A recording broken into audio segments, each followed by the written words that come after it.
something else I was thinking about was, and I deal with this quite a lot in cases where they become so complex because there's so many players involved. And what happens is the abusive person, whether that be mother or father, they recruit or try to pull in other victims. And it's all basically to try and create this pattern, a narrative of you being this awful person, and all these other people think you're this awful person. And everything just becomes like this kind of echo chamber. And no one really looks at ground zero. They just see this like scatter of evidence. I'm using air quotes a lot today. So for example, you have, you meet with, trying to think about in cases that I've had recently. So you meet with, or you've got a social worker involved, for example, and they become aligned with the manipulative parent who has already recruited school. So school are saying, you're the problem. The social worker values the opinion of the school. And so they start parroting this, well, you must be the problem. And because the social worker says that you're the problem, when maybe Kafkas come involved, because they respect the social worker, think, oh, well, you must be the problem.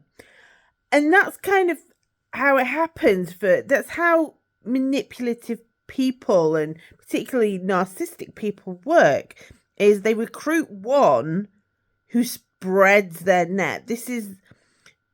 It is that negative advocate or flying monkeys, but it's in the professional realm and in the reports that are created.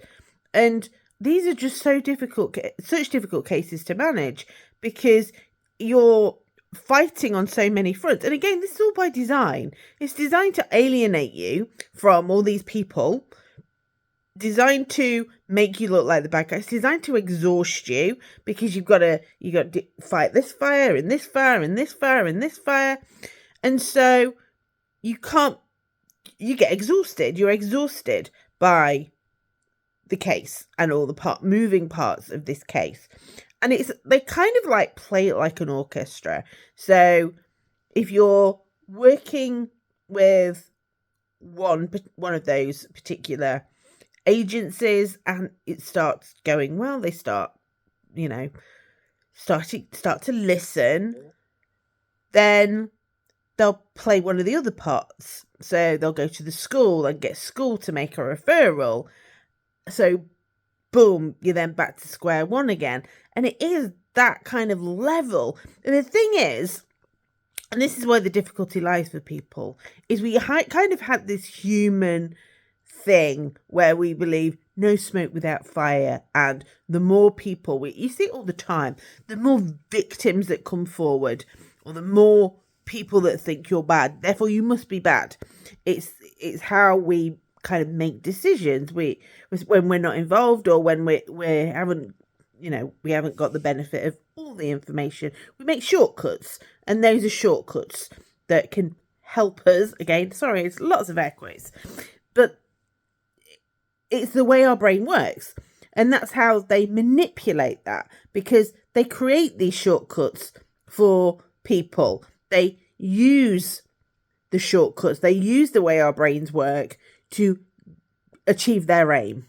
So they strategically recruit those people in almost like a chain, and this chain becomes stronger as it goes along.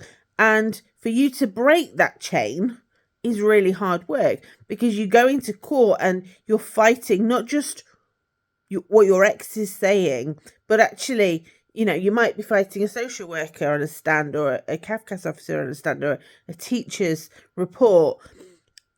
And the more you fight it, and the more you look like the person that's the problem, because you're not admitting to what you've done, or you're just litigious, or you're unable to accept accountability. And this, they'll label it as Darvo. And actually what it is you're just trying to defend yourself. You're just trying to say, ground zero. Can we just go back to ground zero? Can we just go back to this being a me and them, and what they have done? And this is all part of what they've done.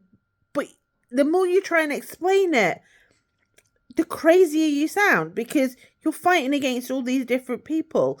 And I'm not going to lie, when clients, and I've had at least 5 cases where it's this level of complex, where you've got multiple agencies who have all turned on the person and turned on my client. And I'm not, in some cases there might be reasons for that, but ultimately this has all been orchestrated. And to be able to work with those clients, it's really hard, because they want to fight all the fires. My advice is always, and I'll be honest, I don't know 100% because it is so complicated, but my advice is ground zero. Go back to the start, like the what do they call it? The person who infected this narrative. So the person that started it all, which is your ex. Start there. Start by undermining or proving the inconsistencies in that.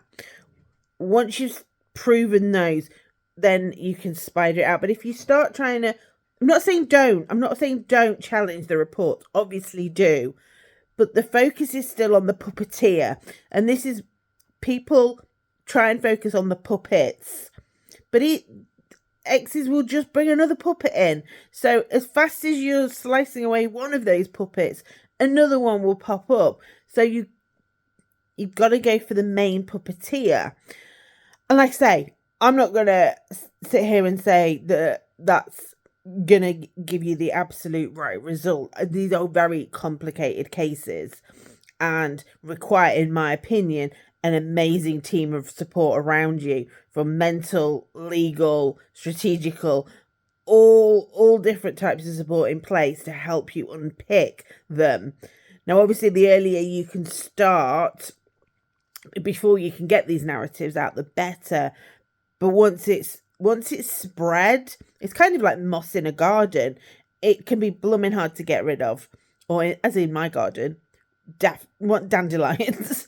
You cut the head off a dandelion and it just makes it spread more. And that's kind of the way that narcissists work, is once you tackle one of their limbs, one of these flying monkeys, they'll just bring another one up. So for me, it's going back and chopping at their story. And once you can slow the train down, at least, again, analogy that I use, there's a speeding train. Your ex's narrative is a speeding train. You cannot just turn that train around. It just defies the laws of physics. You have to slow it down first before you can. And that's what it is.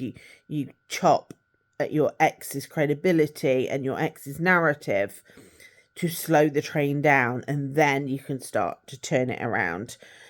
But like I say, these are incredibly difficult cases. So any support, head to Get Cut Ready. It's a full resource centre with different tools for you to help you with these very difficult cases. Let me know your story. Does it resonate? I'm sure a lot of you feel exactly the same way. Take care, everyone.